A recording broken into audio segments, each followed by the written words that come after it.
So you've always wondered about home inspections and appraisals. Stay tuned on everything you need to know. Hi, this is Joy Larson with the Joy team in the Keller Williams Greater Cleveland market. Thanks for joining us today.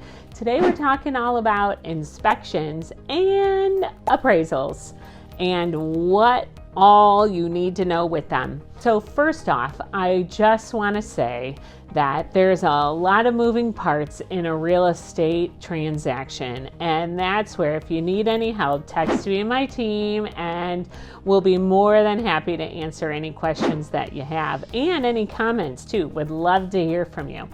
All right, let's talk about inspections first. So after you go under contract, the seller and the buyer will be having an inspection of the seller's house. So when the inspector comes, they will need to be a licensed inspector, and that inspector will be in the house roughly 2 to 3 hours.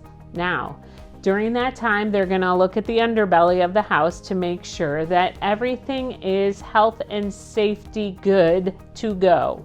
So that inspector will walk around you as the buyer all around the house. We'll even tell you some different tips on when you own the house, where the water shutoff is and how to turn the oven on, because I just had one where it was a little tricky, and that's where an inspector can be very helpful. And you'll want to ask your realtor about 3 different inspectors' names that they recommend, so that then you can feel comfortable that they're not trying to just get your money and run, because they're not going to refer anyone that they don't feel comfortable with. So that's the first thing you'll want to do, is call that inspector that agent recommends. Then when he's coming around, he will look on the roof, he will look on all the major things, and we're going to be doing a video with an inspector so that then you can take a look at some things that they do and that they look for.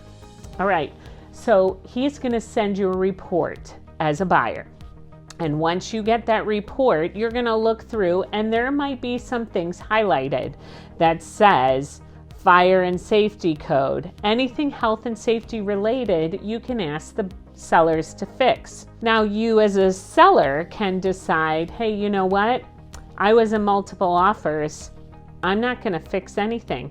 And that's where a lot of buyers has been saying inspections are for buyers' purposes only. A lot of people are asking for nothing to be fixed from the seller. It's just for your information. Or if there's something that's just going to cost you $10,000 to fix, or you don't feel comfortable because you see a foundation crack, that is something that you're going to have a big expense, you can get a mutual release signed. Now, the one thing as a seller that I know sometimes, if you've been in the house a while and you don't know very much about what that underbelly of the house is, and maybe you haven't been keeping things up to date with the furnace and AC, you might, if you're a nervous Nelly, you may want to get a pre-inspection. Now, you don't see that a lot in the Cleveland area, but this is for those who are just uneasy and they just want to know what is a potential issue that they may see. And that's where you can do, as a seller, that pre-inspection, and if you see any red flags, you can fix it. So therefore, there won't be those issues. Now, in this market at the moment, a lot of the buyers are waiving having anything fixed for you sellers. So that is totally up to you if you want to do that, and you can text us about your specific scenario, because everyone is unique and different, right?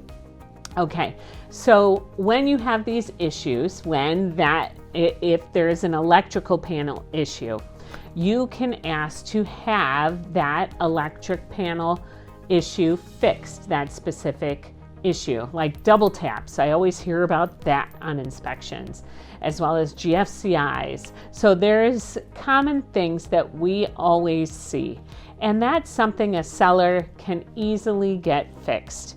Now, one of the things that the seller could say is, here, I just am going to give you some money toward closing costs, so I don't have to fix anything. So that is an option for you as well. So your realtor is going to be talking about and negotiating during this time of inspection. Now, text us if you have any other questions and we can answer those too. Now, as far as appraisal is another thing that we deal with as well.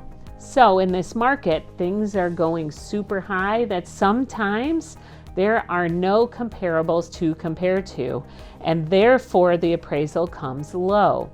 Now, the sellers are going to be looking at potential appraisal gaps if they are in multiple offers. So those appraisal gaps, we've been seeing of appraisal gaps up to $5,000. Now, let's just say you put in $225,000 on a house and it appraised at $220,000, but you have a $5,000 appraisal gap. So the loan can only be for the amount it appraises for, okay? So that's the $220,000, so $220,000. That extra $5,000, guess what?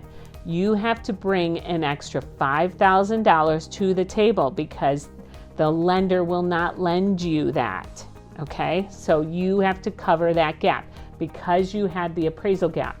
Now let's just say you didn't have an appraisal gap in there and you had the offer of $225,000 with no appraisal gap.